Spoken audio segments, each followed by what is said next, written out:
My name is Connie and I am 58 years old. On my right hand, I wear my late husband, Frank's wedding band on a thin gold chain. It's been 2 years, 3 months, and 14 days since he passed, but some habits like talking to that ring when I drive are just hard to break. That's what I was doing that Wednesday afternoon, driving home from coffee with an old work friend, taking the long way that curved past my son's neighborhood. It was a little detour that always warmed me. Seeing their house, even just from the street, made me feel connected. David's car was in the driveway, which was odd for a Wednesday. He shouldn't have been home from work yet. I remembered then that I'd borrowed a cookbook from my daughter-in-law Angela the week before and forgotten to return it. I had a box of pastries on the passenger seat. A surprise visit seemed like a perfect idea. I pulled over, grabbed the book and the box, and walked up the front path. The living room window was open a crack to let in the spring air. I was about to ring the bell when I heard my name, not called out but spoken in a tense, low voice from inside. Something in that tone made my hand freeze halfway to the door. Before I tell you what I heard in that moment that froze the very air in my lungs, I want to ask you something.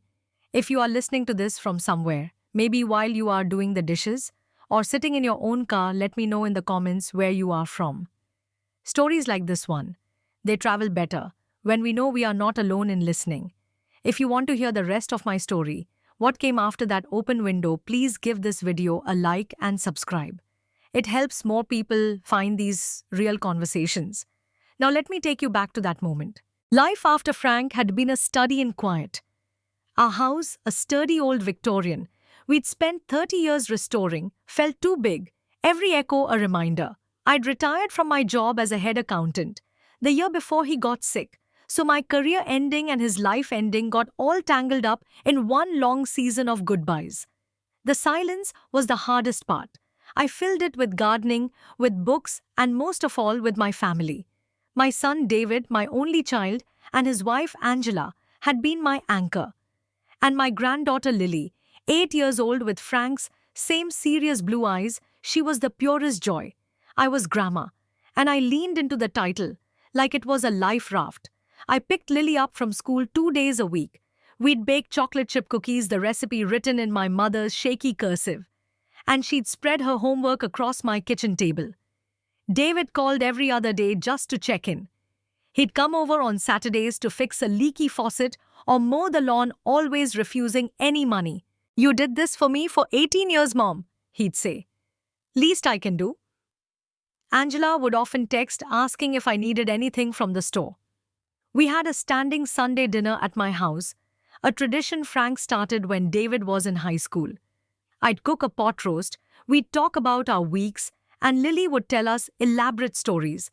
I felt woven into the fabric of their lives, a necessary and cherished thread. I had even mentioned casually one Sunday, over apple pie, how Frank and I always planned to live out our days in this house. "This old place has our fingerprints in every wall," I'd said, smiling at David. "It'll be yours and Lily's one day, full of all our history." He just nodded, reached over and squeezed my hand. "Don't talk like that, Mom. You've got decades." It was an unspoken contract, sealed with love and trust. The house itself was more than wood and plaster. It was the porch where we drank iced tea in summers, the bedroom where we brought David home from the hospital, the fireplace where we told stories on Christmas Eve. Every scuff on the hardwood floor had a memory attached. I felt secure, loved, and still useful. I was on solid ground. Or so I believed, right up until the moment my feet were knocked out from under me. I stood there, on the flagstone path, the cardboard box of pastries suddenly heavy in my hand. The cookbook felt like a brick.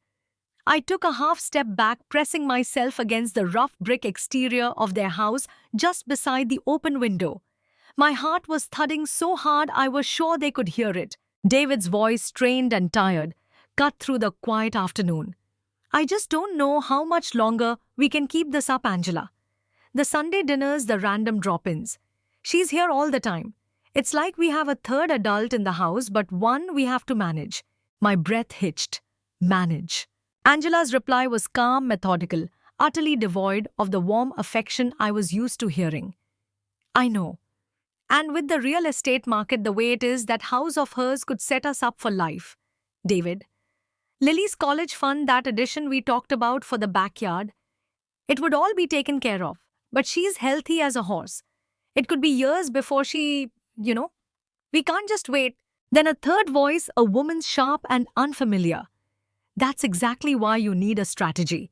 You can't just wait for nature to take its course. You have to encourage the situation. Mara, come on, David said, but his protest was weak. Mara, Angela's best friend, a real estate agent.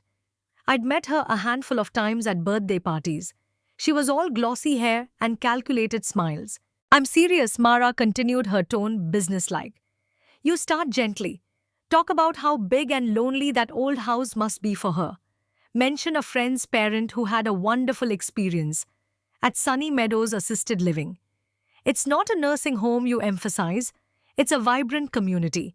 You plant the seed. Angela chimed in, her voice low. And if the seed doesn't take, then you help it along, Mara said, matter-of-factly. Is the house safe for an aging person? Those steep stairs to the attic, the loose railing on the back deck, a little fall, nothing serious, just enough to scare her, enough to make her see she's not as capable as she thinks. You frame it as concern. You become the solution. I felt a cold nausea rise from my stomach. I clutched the ring under my shirt. David sounded pained. God, this feels awful. She's my mom. She just lost dad. She's a liability. David, Angela said, her voice firm, final. And that house is an asset. Start thinking about Lily's future. Our future. We're not asking her to live on the street. Sunny Meadows is beautiful. She'd have people her own age, activities. We'd be freeing her from the burden of that big place. And once she's agreeable, Mara picked up, you get power of attorney. It's for her own good, of course, to help with her finances. Then selling the house is just a logical next step. You use the proceeds to pay for her care. What's left is for her grandchildren. It's a win-win. There was a long silence. I could picture David running a hand over his face, a habit he had when stressed. Okay, he said the word barely a whisper. It wasn't a resigned, okay. It was an agreement. Okay. But we go slow. And we make sure she's comfortable. Of course, Angela said, and I could hear the smile in her voice, the smile of someone who had won. We love her. This is because we love her. I stumbled back from the window. The world tilted. The vibrant green of their lawn, the cheerful yellow daffodils by the porch. It all looked like a painted backdrop, a lie. My legs carried me to my car on autopilot. I fumbled the key into the ignition, dropped the pastries and the cookbook on the passenger seat floor. I drove home without seeing a single street light, a single other car. All I could hear was that word echoing in the hollow space where my heart had been just an hour before. Liability. I was a liability. My love, my presence, my home, all of it was just a problem they were solving. Frank's ring felt cold against my skin. I drove into the silence of my own driveway, into the deep waiting shadows of the house they wanted to sell out from under me. The shock held me together long enough to get inside, to lock the door behind me, and to walk to the kitchen. Then it let go. A wave of grief so physical it doubled me over, hit me. I gripped the edge of the counter, my shoulders shaking with silent, ragged sobs. It wasn't just sadness. It was a scalding humiliation. All those tender moments, the baked cookies, the offered help. Had they been performances? Had every hug from Angela been a calculation? Had David looked at me during our Sunday dinners and seen a spreadsheet? The pain was a living thing. But as the storm of tears subsided, a strange cold clarity washed over me. The raw wound was still there, throbbing, but now it was encased in ice. Anger would come later. Right now I needed to think. They had a plan, a cruel, meticulous plan to erase my independence and take my home, all while patting themselves on the back for being such caring family. I couldn't just scream or cry. That would play right into their narrative, the emotional, unstable old woman. I had to be smarter. I decided to act. But my action for now would be the action of stillness, of observation. I would become an actress in their play. I would give them exactly what they expected: Connie, the loving, slightly lonely, trusting mother and grandmother. I would let them show me their cards. The next Sunday dinner was a surreal exercise in torture. I roasted a chicken. I mashed the potatoes. I set the table with my good china, my hands steady, despite the tremor in my soul. When they arrived, Lily bounded in for a hug, her small arms around my neck, a balm and a fresh agony. David hugged me too, a beat too long, his grip tight. "You okay, Mom? You look tired," he said, searching my face. "Just a long week in the garden," I said, smiling, brushing imaginary dirt from my apron. All that spring energy. Angela was effusive. "The house looks amazing, Connie. You've been busy." Her eyes, however, were scanning the room, assessing. I saw it now. She wasn't admiring. She was appraising. During dinner, the script began. "You know, my friend Brenda's mother moved to Sunny Meadows," Angela said, casually, passing the green beans. "She just loves it. Has a whole new group of friends, bridge games, day trips." She said she didn't realize how isolated she'd been in her own house. I took a bite of chicken, chewed slowly, forcing it down past the lump in my throat. "That sounds nice for her," I said, my voice mild. "But you know me. I'm a homebody. This place is my nest." David jumped in his tone, gently chiding. "It's a big nest to be alone in, Mom. Those stairs to the second floor. Frank isn't here to help if you took a bad step." The concern in his voice was so expertly faked, it made my skin crawl. I looked at him, my son, and saw a stranger wearing his face. "I'm careful," I said, smiling at him. "And I have you to check on me." I watched a flicker of guilt cross his eyes before he looked down at his plate. The following week, I went to an electronics store and bought a small, simple digital voice recorder. I practiced using it. When I went to pick up Lily on Thursday, I made sure to forget my tote bag in their kitchen when I went to the bathroom. Inside, buried under a knitting project, the recorder was on. I was gone for 2 minutes. When I retrieved it later, my hands were ice cold. I waited until I was home in the absolute privacy of my bedroom to listen. The voices were clear. Mara was there again. "Just needs a little push. A tangible reason to be afraid. Have you checked the house? Anything that could be a hazard." Angela's voice: "David's going over on Saturday to help clean out the gutters. He can take a look." Mara: "Good. Find something. And don't fix it. Point it out. Frame it as a close call." I stopped the recording. The eyes around my heart thickened. This was no longer just talk. They were actively engineering my fear. Sure enough, that Saturday, David came over to clean the gutters. He was up on the ladder for a long time. When he came down, he looked solemn. "Mom," he said, wiping his hands. I was looking at the access panel to the attic in the hallway ceiling. The pull-down ladder. One of the hinges is really corroded, and that railing on the top 2 steps looks loose. It's an accident waiting to happen. You shouldn't be going up there." I hadn't been in the attic in months. I forced a look of concern onto my face. "Oh my, I had no idea. Thank you for checking, honey." "I'm just worried about you," he said, putting a hand on my shoulder. The touch felt like a brand. After he left, I got my own ladder. I climbed up and pushed open the attic panel. The hinge was fine, solid. I examined the top steps of the folding ladder. The railing was firm, bolted tight. He had lied. He had looked for a hazard, and not finding one had invented it. This was the push Mara had talked about. My own son was setting the stage for my accident. The betrayal shifted then from emotional to physical. It wasn't just about money anymore. Their plan involved me getting hurt. The cold clarity inside me crystallized into a hard, diamond-sharp resolve. The game had changed. Now it was my turn to make a move. I did not climb into that attic. Instead, I climbed back down the ladder, my mind racing but clear.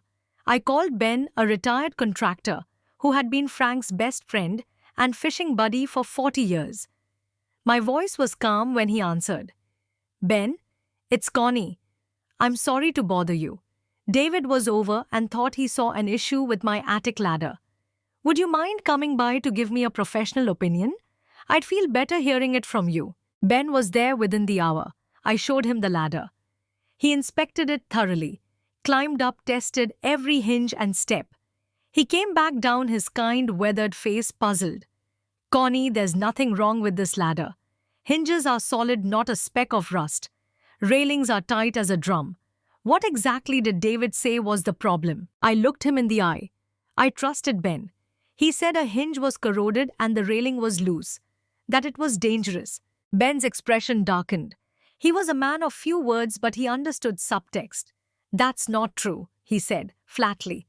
It's in perfect working order. You want me to write that up for you? On my company letterhead? Yes. Ben, I said softly, I would. And would you be willing to be a witness if I ever needed one to say you inspected it and found it safe on this date? He put a heavy, reassuring hand on my arm. Anything you need, Connie. Frank would have wanted that. That was my first piece of armor. The next day, I looked up lawyers. Not a general family lawyer, but a specialist in elder law and financial exploitation. Her name was Evelyn Reed. In her quiet book-lined office, I played her the recording from my kitchen. I showed her Ben's written assessment of the attic ladder. I told her everything. She listened, her face a mask of professional composure. But I saw the anger in her eyes. This is a classic pattern, Connie, she said. Creating a narrative of incapacity or danger to justify seizing control. What do you want to do? I knew exactly what I wanted. I want to make sure they can never force me out of my home. I want to make sure they gain nothing from trying. And I want to do it legally airtight. Evelyn nodded. Then we move on two fronts. We revise your estate plan immediately. We create a living trust. The house goes into the trust with you as the sole trustee. You control it completely while you're alive. Upon your passing, the trust dictates what happens, not a will, which can be contested more easily. We also draft a new durable power of attorney for finances and healthcare, naming someone other than David. A trusted third party. Do you have someone? I thought of Ben. I thought of my friend from my accounting days, Sheila. I do, I said. Good. The second front is documentation. Keep a journal. Dates, times, quotes. Save any texts or emails. Do not engage. Let them keep talking. The more they say, the more evidence you have of their intent. I left her office with a sheaf of papers and a feeling of grim purpose. I was no longer a victim. I was a strategist. The following week, I signed the new documents. My house was now protected by layers of legal scaffolding. My heart was still broken, but my home was now a fortress. I decided the time for observation was over. I called David and Angela. I'd like you both to come for dinner this Sunday, I said, my voice light. Just the adults. I have something important I need to discuss with you. I could hear the tension on the other end of the line, the faint whisper of excitement. They thought their seed was sprouting. They thought I was ready to talk about my future. They arrived promptly at 6. The dining table was set, but there was no food. In the center of the table, next to a vase of tulips from my garden, sat the small digital voice recorder and a single typed transcript page. They stopped in the doorway, their smiles fading. Mom, what's all this? David asked, his voice wary. Sit down, please, I said. My voice was calm, steady. I did not sit. I remained standing at the head of the table, where Frank used to stand. They sat glancing at each other. Angela's eyes were fixed on the recorder. You've both been so concerned about me lately, I began. About my safety, my loneliness, my big burdensome house. I've been doing some thinking about my future, like you suggested. David leaned forward, a rehearsed look of compassionate concern on his face. We only want what's best for you, Mom. I know you do, I said, and I let a small cold smile touch my lips. That's why you and Mara have been working so hard on your strategy to encourage the situation. The color drained from both their faces. Angela's hand flew to her mouth. I picked up the recorder. You remember Mara, don't you, Angela? Your friend with the real estate license. She has a very distinctive voice. I pressed play. The crisp, clear audio of Mara's voice filled the quiet room. You start gently. Talk about how big and lonely that old house must be for her. A little fall, nothing serious, just enough to scare her. I watched them. David looked like he might be sick. Angela was stone still, her eyes wide with panic. I stopped the recording. David, you remember last Saturday When you told me my attic ladder was dangerous, that the hinge was corroded, I reached into a folder on the sideboard and pulled out Ben's notarized report. I slid it across the table. Ben Miller inspected it. Frank's Ben. He found it in perfect condition. He called your statement, and I quote, not true. He's prepared to testify to that in any court. David stared at the paper, his jaw clenched. He couldn't look at me. Here is what is going to happen, I said, my voice dropping to a low, unwavering register. I have retained an attorney, Evelyn Reed. She specializes in cases of elder exploitation. My will, my power of attorney, everything has been changed. This house is now held in a trust. You have no claim to it while I am alive, and you have no control over what happens to it after I die. Your plan is over. Angela found her voice shrill and defensive. You're being paranoid. We were just worried. You're twisting everything. I turned my gaze to her. You called me a liability, Angela, an asset to be managed and sold. I heard you. Through my own son's window, I looked back at David, the pain a fresh rip in the eyes. You were going to let me fall. You were going to use my fear to lock me away and take my home, the home your father built a life for us in. Tears were streaming down David's face now, but they sparked no pity in me, only a weary final sadness. Get out, I said softly, both of you. They didn't move. Get out of my house. I repeated the words, gaining force. You don't get to sit at my table anymore. You don't get to plan my future. You lost that right. As they stood shuffling broken, I spoke one last time to my son.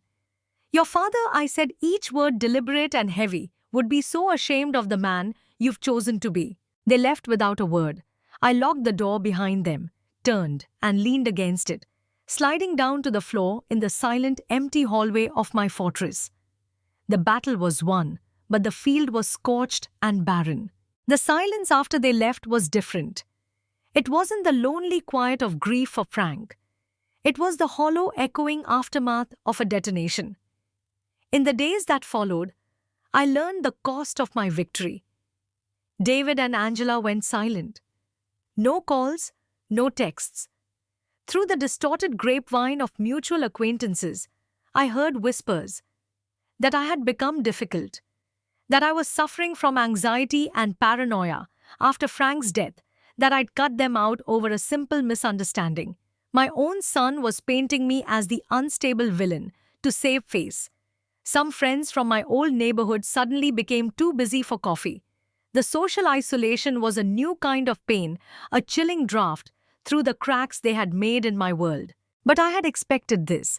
The cold resolve that had gotten me this far held firm. I would not live as a hermit in my fortress. I would rebuild a life on my own terms. I still had my savings. I put out a local ad for a part-time personal assistant, someone to help me organize decades of photos and paperwork. That's how I met Chloe, a bright, kind graduate student in library science. She came twice a week, and we sorted through boxes. She was empathetic, but never pryingly so. Through her, I timidly asked about online communities. She helped me find a private forum for older women, many of whom had faced similar family dynamics, not always about money, sometimes about control, about being marginalized. Reading their stories, sharing my own in vague terms was profoundly validating. I was not crazy. I was not alone.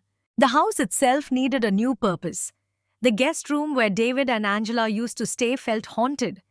One sunny afternoon, I stood in its emptiness and had a thought. Frank had always talked about turning it into a studio for me, back when I dabbled in watercolors. I had always said I wasn't good enough.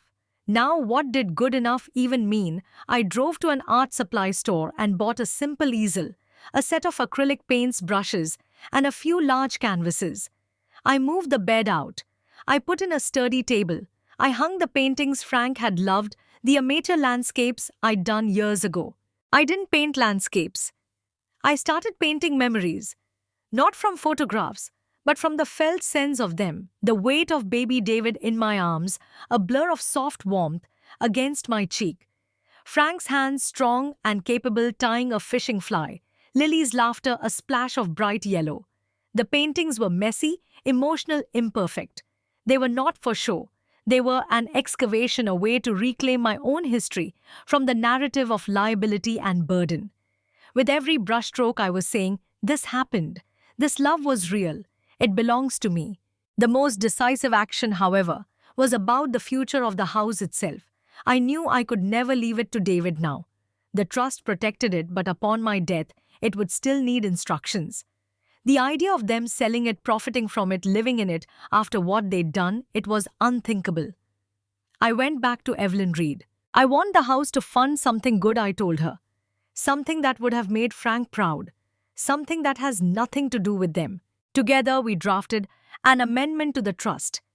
Upon my passing, the house would be sold. The majority of the proceeds would be used to establish the Franklin J. Walsh Memorial Scholarship Fund, providing grants to students pursuing degrees in art therapy or geriatric social work fields dedicated to healing and dignity. A smaller portion would be set aside in a separate trust for Lily, accessible to her only for education or to purchase a first home when she turned 25, with a neutral third party as trustee. David and Angela would have no administrative control over any of it. Signing those papers was the final clean cut. I was not just protecting myself, I was redirecting the legacy of my life and Frank's away from greed and toward grace. The house was no longer a future inheritance for my son. It was a future gift for strangers who would help people like me. The power in that shift was immense. I had taken their asset and transformed it in my mind into a monument to something far greater. Time, as it does, began to lay a soft dust over the sharp edges of the pane. A year passed. The garden bloomed fiercely under my care. My studio walls filled with more memories rendered in color. Chloe and I finished digitizing all the old photos, and I had started writing little stories to go with them, fragments for Lily for someday. The online community became a source of steady, low-key support. I was healing, not forgetting, but integrating the fracture into who I was now. Someone more cautious, more self-contained, but also more fiercely appreciative of simple peace. The knock on my door one Saturday morning in late autumn was not entirely unexpected, though it still sent a jolt through me. I looked through the peephole and saw David alone. He looked older, thinner, standing on my porch, holding a brown paper bag. No Angela. I unlocked the door and opened it, but did not step aside to let him in. I stood in the threshold, a living boundary. "Mom," he said, his voice rough. He couldn't meet my eyes for more than a second. Can I talk to you?" I looked at him for a long moment, seeing the boy in the man's weary face. "We can talk on the porch," I said. I pulled the door almost closed behind me and sat on the top step, wrapping my cardigan around me. He slowly sat down 2 steps below, leaving a careful space between us. The silence stretched. He stared at his hands. "Angela and I? We're separating," he finally said, the words torn out of him. "It's been bad for a long time. Since everything." I didn't say anything. I just waited. I can't live with what we did. What I did." His shoulders started to shake. Mara, she was in Angela's ear all the time, about the market, about opportunity.